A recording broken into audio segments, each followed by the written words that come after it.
Ford Motor Company of South Africa sold 47,000 vehicles in 2012, captured around about 11% of the market. They're very excited about this because Ford used to be number one in the country. It then slid off the radar pretty much when they disinvested, but it's coming back with a bang. And in fact, the September figures were the best ever for Ford. So we asked Jeff Nemeth, the Chief Executive and President of Ford Southern Africa, to come into our studios and have a chat, a little about the legacy, a little about whether they are staying in this country and what they're doing about labor relations. Terrific interview. Listen up. We're very proud of our history here. In fact, the first vehicle that Ford brought into South Africa was in 1904, only 1 year after we were incorporated, and we started production here in 1923. So we're celebrating our 90th year of production here in South Africa this year. And regaining market share. Oh, absolutely. We were leaders back in the 60s, 70s, and then during the 80s we pulled out with the sanctions, then came back in the 90s. And since then, we've grown steadily up to the point where in September, we were at 12.2% market share, which is the highest we've been since 94, and up 50% over last year. New products. Very much so on the back of great products. We've launched not only the Ranger, we launched a couple years ago, but we've really increased production. We put a second shift on, and we're now able to meet the demand much better than we did the first year. So that's a big piece of it. But even in addition to that, the Figo is a big selling car for us. It's the third best selling car in the country. And then on top of that, we launched the new Focus recently, and the Transit, which is our re-entry into the commercial van segment. It's good to see Ford doing well again. Many people in South Africa have a relationship with the brand. It's also good to see that your global chief executive, Alan Mullally, was out here last month. What does that tell us? Are you going to invest a little more? Well, Alan, it was absolutely fantastic to have Alan here. As you know, he's such a dynamic leader, and really a big piece of why Ford is as successful as they are after the crisis in the U.S. auto industry, where two of our competitors ended up having to take a government bailout, and we were able to avoid that under Alan's leadership and really behind, again, the great products. But what was really great was that Alan was able to come to South Africa, and it was really to celebrate a couple milestones, our 90th year, as I mentioned earlier, but also we built our 3 millionth vehicle in our Silverton plant while Alan was here, and he was able to celebrate with our workers.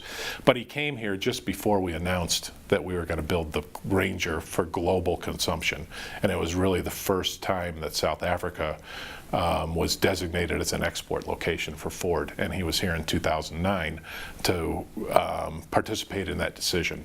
And he saw the plant then, and he hadn't been back, and he wanted to come back and see what we were able to do with the $3.4 billion that we invested here in South Africa. Lots of good news. Jeff, he celebrated, this is the global CEO, with your workers, but that was only a few days after your workers, in fact, were at home, not working. Yeah, it was great they were back, or else it would have been a very small celebration.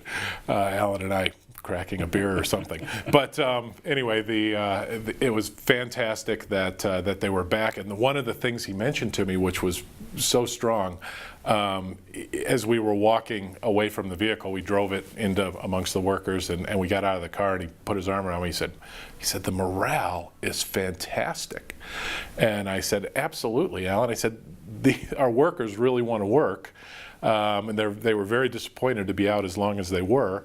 And I said, it's really interesting, the process, the labor process we have here, and some of the improvements we could make in the workers participating with the shop stewards, with the union management, with corporate management, and even getting the Minister of Labor involved to make sure as we go through these labor issues that everybody's represented and all the views are represented appropriately. It's an interesting point you make, because we're seeing that from the mining industry as well, where they feel they've been separated from the workers by intermediaries, in their case the trade unions. Is it similar in the motor industry?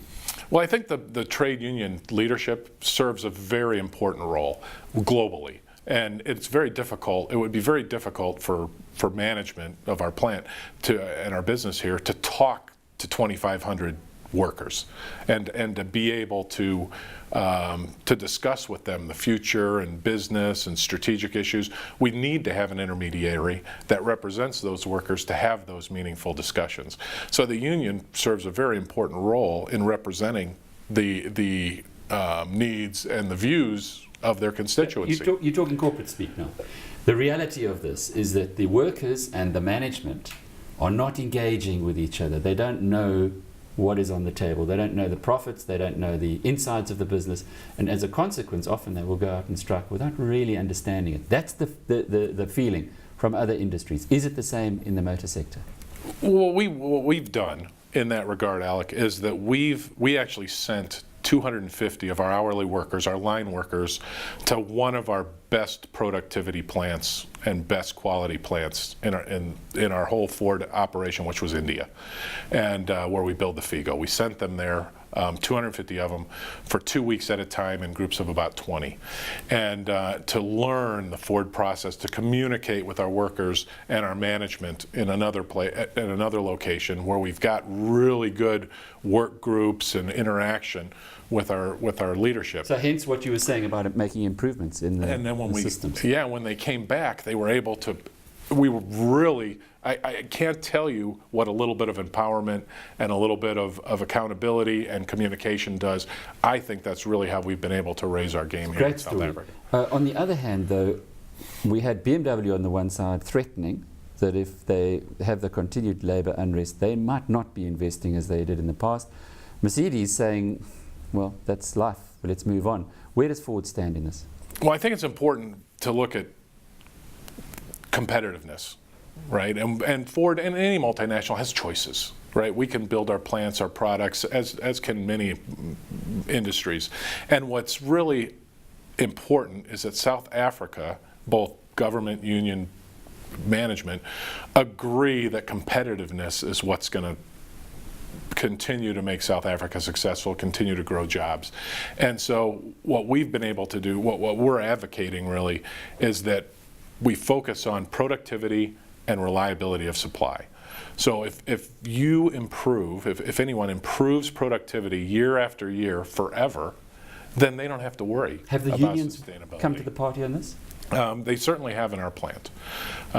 They've embraced the productivity challenges that we've given them. We've actually led the region, which right now is Asia Pacific and Africa. So we're talking about our plants in China, our plants in India, our plants in Thailand, some of the big manufacturing areas. We actually lead all those plants in the amount of productivity that we get year over year from our plant here. Not just the improvement, but in the actual delivery. The actual delivery.